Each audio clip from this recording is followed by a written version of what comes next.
Could carrying credit cards, your house keys, or even ID soon become a thing of the past?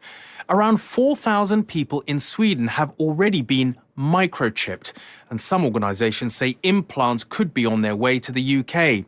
Is this the beginning of a bright future where chips will one day be able to diagnose and foresee health problems? Or is it a way to keep an ever closer eye on human movements? Rebecca Barry went to meet the pioneers inserting the tiny gadgets under their skin.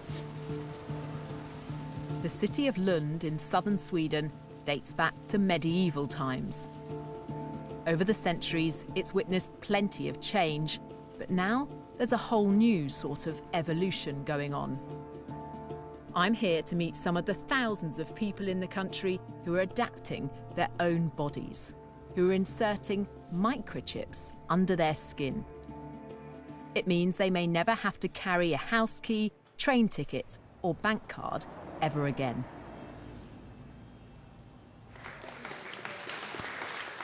This is a microchipping party.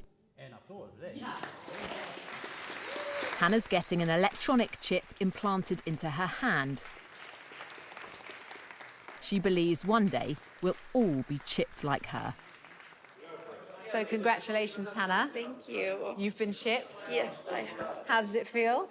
It feels good. I'm excited to see what I'll be able to do now. Can I touch it? Yeah, you can feel it there.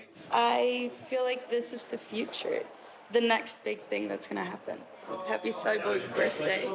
Happy cyborg birthday to you. Thank you. Congratulations. But is this sci-fi fantasy or practicality? I want to know why anyone would want to do this. For this teenager, microchips, it seems, are in her DNA. Felicia is my daughter and I'm the father. So you're a microchipped family? We will become one now today. Magnus and his daughter Felicia have come here together tonight because they believe this is the future. You're going to have an upgraded dad. Yeah. As they say, it was good being a human, but being a cyborg is better.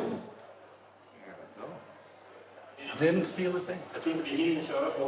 It's a quick, simple procedure with potentially huge significance. So you're officially part machine. How does it feel?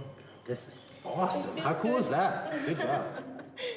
Do you think in a few years' time, in a decade perhaps, we'll all have things like this? Yes, of course. I really do think. For around £130, anyone can get a tiny microchip like this inserted just beneath the skin in their hands. I can't help feeling a bit squeamish about it, but maybe I'm just behind the times.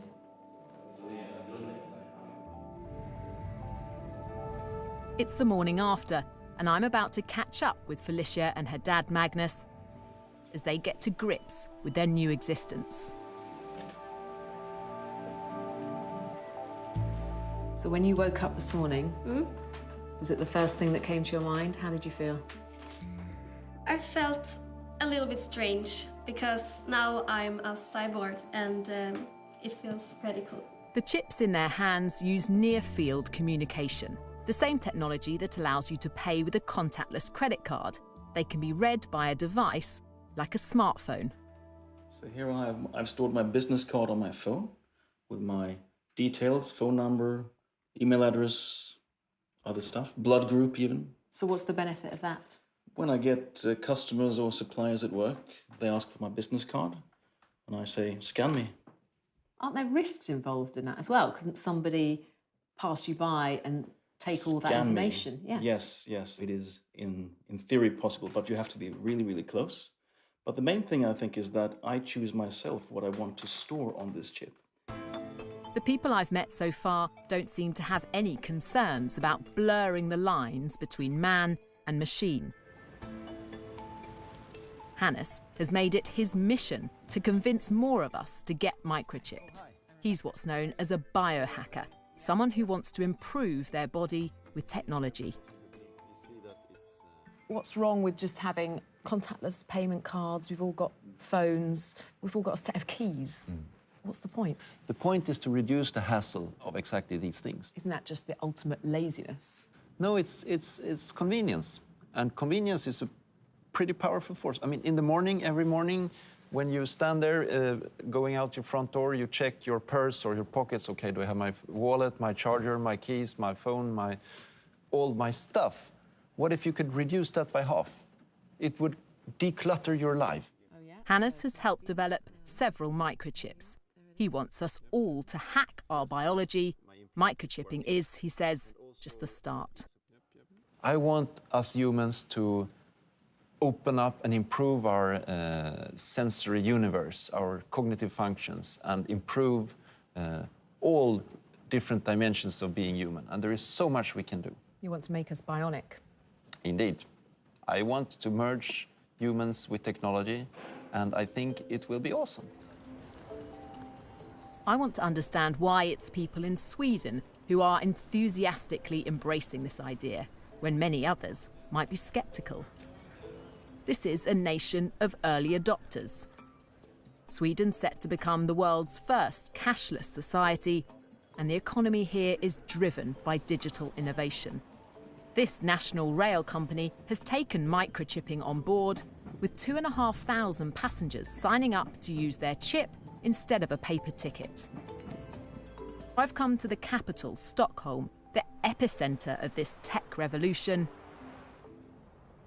At this shared office, hundreds of the workers have been microchipped, so no need for a security pass to get in. Per has had his chip for 3 years. So I take my chip and open the door. It means he can buy a drink without cash or a card, but for him, it's about much more than practicality.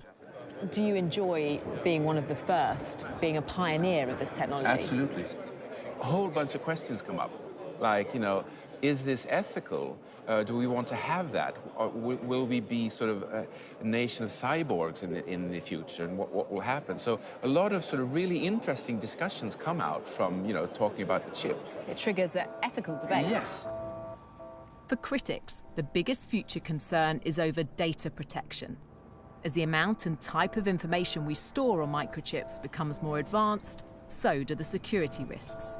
Ben Liberton, a British scientist working in Sweden, wants to know who will have access to the data stored inside and what they could do with it. So I have the information in my chip now. That's basically just me. If I don't use it for anything, then no one can really get any data on me.